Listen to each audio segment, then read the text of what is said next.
আপনারা কি জানেন কৃষ্ণ ভক্ত মীরাবাইয়ের মৃত্যু কিভাবে হয়েছিল? কেন তিনি শ্রীকৃষ্ণের দর্শন পাননি? আজকে আমরা এই বিষয় নিয়ে কথা বলবো। ১৪৯৮ সালে রাজস্থানের অন্তর্গত নগর জেলার কুর্কি গ্রামে ক্ষত্রিয় রাঠোর বংশে মীরাবাইয়ের জন্ম হয়। তার বাবা ছিলেন রাঠোর বংশীয় যোদ্ধা রতন সিংহ রাঠোর, যিনি মুঘলদের বিরুদ্ধে যুদ্ধ করতে গিয়ে মারা যান। যোধপুর শহরের প্রতিষ্ঠাতা ছিলেন তার দাদু।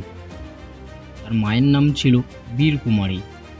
মীরার বয়স যখন ৫ বছর, তখন তার মা সন্তানের জন্ম দিতে গিয়ে মারা যান।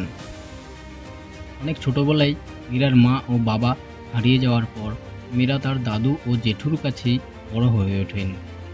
শৈশবে যখন মীরাবাইয়ের ৩ বছর বয়স, তখন এক সন্ন্যাসী তাদের রাজপ্রাসাদে এক রাত্রের জন্য আশ্রয় নেয়। সেই সন্ন্যাসীর সঙ্গে ছিল তার আরাধ্য দেবতা গিরিধারী গোপালের একটি মূর্তি, যাকে তিনি দীর্ঘদিন ধরে পুজো করতেন। মীরাবাই যখন ওই মূর্তিটি দেখতে পান, তখন সেটি নেওয়ার জন্য বায়না করেন। অন্যদিকে সন্ন্যাসী তার আরাধ্য দেবতাকেও ছাড়তে চান না। তখন সন্ন্যাসী মীরাবাইকে মূর্তিটি না দিলেও পরের দিন সকালে দিয়ে দেয়। কেন জানেন? কারণ শ্রীকৃষ্ণ সেই সন্ন্যাসীকে রাত্রের নিদ্রায় স্বপ্নাদেশে বলেন যে তার মূর্তিটি যেন সে মীরাবাইকে দিয়ে দেন। সেই থেকে মীরার জীবনের শেষ মুহূর্ত অবধি শ্রীকৃষ্ণের গিরিধারী গোপালের মূর্তিটি তার সঙ্গেই ছিল। একদিন বিকেলে মীরাবাই তার মায়ের সাথে এক বিবাহের শোভাযাত্রা দেখছিলেন।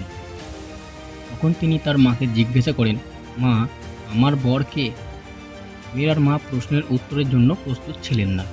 তাই তিনি শ্রীকৃষ্ণের ওই মূর্তিটির দিকে ইশারা করে বলেন, ইনিই তোমার স্বামী, ইনিই তোমার বর।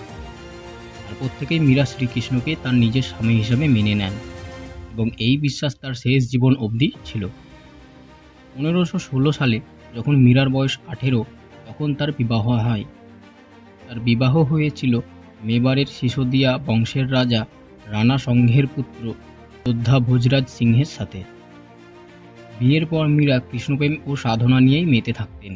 তার কৃষ্ণ পূজার কথা রাজপ্রাসাদ ছেড়ে বহু দূর দূরান্তেও প্রচার হতে থাকে। শ্বশুরবাড়িতে মীরাকে বহু অপমান ও অপবাদ সহ্য করতে হয়, কিন্তু তিনি নিজের সিদ্ধান্তে কঠোর ছিলেন। ভগবান শ্রীকৃষ্ণকেই তিনি স্বামীর স্থান দিয়েছিলেন এবং এই বিষয়ে মীরা স্থিরও ছিলেন। মীরার কঠোর জীবন শুরু হয় তার স্বামী রানা ভোজরাজ মারা যাওয়ার পর। ১৫২১ সালে মুঘল সম্রাট আকবরের যুদ্ধ করতে গিয়ে মৃত্যু হয় মীরার স্বামীর।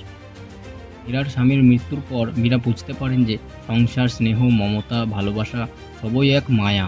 তারপর তিনি মেবারের রাজধানী ত্যাগ করে মিরাটে চলে আসেন, কিন্তু এখানেও তার ঠাঁই হয়নি।